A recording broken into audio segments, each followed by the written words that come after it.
پھر وہ کہتے ہیں کہ وہ کیوں بیان نہیں کرتے، کہتے ہیں کہ لا تسبوا اصحابی والا جو ٹکڑا ہے یہ اہل سنت بیان کرتے ہیں، پچھلا پورشن بیان کیوں نہیں کرتے کہ خالد بن ولید رضی اللہ عنہ نے سیدنا عبد الرحمن بن عوف رضی اللہ عنہ کے حوالے سے کوئی نزیبہ بات کی تو آپ نے فرمایا بھی میرے صحابہ کو برا نہ کہو.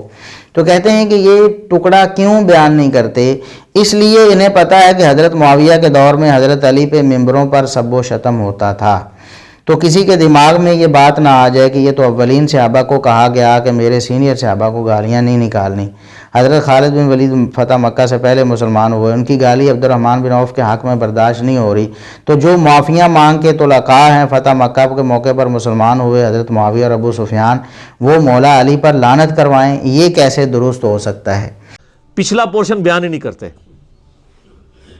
وہ کیوں نہیں بیان کرتے؟ اس لیے کہ ان کو پتہ ہے کہ حضرت معاویہ کے دور میں حضرت علی پہ ممبروں پہ سب و شتم ہوتا تھا، تو کسی کے دماغ میں یہ بات ہی نہ آ جائے کہ یار یہ تو اولین صحابہ کو ہی کہا گیا تھا کہ میرے سینئر صحابہ کو گالی نہیں نکالنی ہے، کہ خالد ابن ولید جو فتح مکہ سے پہلے مسلمان ہوئے ہیں ان کی گالی عبد الرحمن بن عوف کے حق میں برداشت نہیں ہو رہی، تو جو معافی مانگ کے طلقاء ہیں فتح مکہ پہ مسلمان ہوئے ہیں حضرت معاویہ اور ابو سفیان رضی اللہ عنہما، وہ اگر مولا علی پر لعنت کروائیں تو آپ امیجن کر سکتے ہیں. کہتے ہیں کہ سیدنا معاویہ رضی اللہ عنہ اور سیدنا ابو سفیان رضی اللہ عنہ نے یہ اہل بیت پر لعنتیں کروائیں، ممبروں پر لوگوں کی ڈیوٹیاں لگائیں کہ تم لعنت کرو.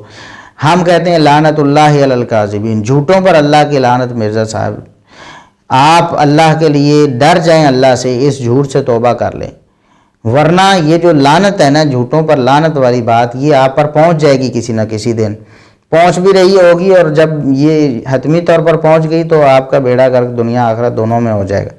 آپ توبہ کر لیں، اس لعنت سے بچ جائیں. یہ جھوٹ ہے مرزا صاحب، ہم آپ کو بار بار بتا چکے ہیں اور بتاتے رہیں گے.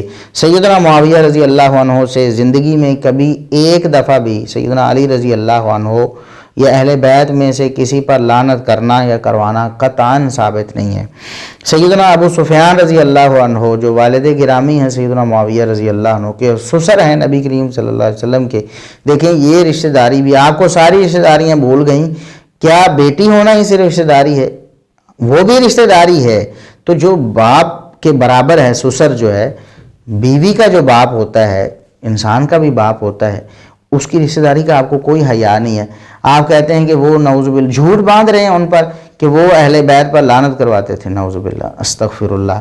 مرزا صاحب قیامت تک آپ کے لیے مہلت ہے، اللہ آپ کو قیامت تک زندگی دے اگر، تو آپ قیامت تک آپ کے لیے چیلنج ہے کہ آپ ایک صحیح روایت ایسی لے کر آئیں کہ سیدنا معاویہ رضی اللہ عنہ نے یا سیدنا ابو سفیان رضی اللہ عنہ نے اہل بیت پر لعنت کروائی ہو یا کی ہو، اور یا پھر مرنے سے پہلے اللہ آپ کو توبہ کی توفیق دے دے، یا مرنے تک جب تک آپ زندہ ہیں آپ یہ دلیل پیش کریں، لیکن آپ پیش نہیں کر سکیں گے.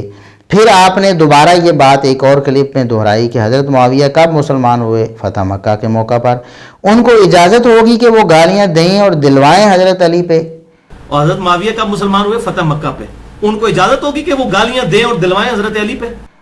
سیدنا علی رضی اللہ عنہ کو کبھی سیدنا معاویہ رضی اللہ عنہ نے گالی نہیں دی. مرزا صاحب اگر آپ ایک روایت پیش کر دیں، جس کتاب سے آپ پیش کریں گے، جس کتاب سے پیش کریں گے اس کتاب کو ہم سونے سے تول کر دیں گے آپ کو. سیدنا معاویہ رضی اللہ عنہ کا لعنت کرنا یا گالی دینا سیدنا علی رضی اللہ عنہ کو یا اہل بیت کو، اگر آپ ثابت کر دیں کسی ایک کتاب سے، ایک صحیح سند سے، گالی دینا یا لعنت کرنا یا لعنت کروانا کہ ممبروں پہ چڑھ کے لعنت کرو سیدنا علی رضی اللہ عنہ پر، اگر آپ یہ ثابت کر دیں تو ہم پوری کتاب کو سونے سے تول کر دینے کے لیے تیار ہیں. اور یاد رکھیں کہ صرف اگر وہ کتاب کئی جلدوں والی ہوگی تو صرف وہی جلد نہیں بلکہ جتنی بھی اس کی جلدیں ہوں گی، جیسا مسند احمد جو ہے وہ 50 جلدوں میں بھی چھپی ہوئی ہے نا، مؤسسۃ الرسالہ والی.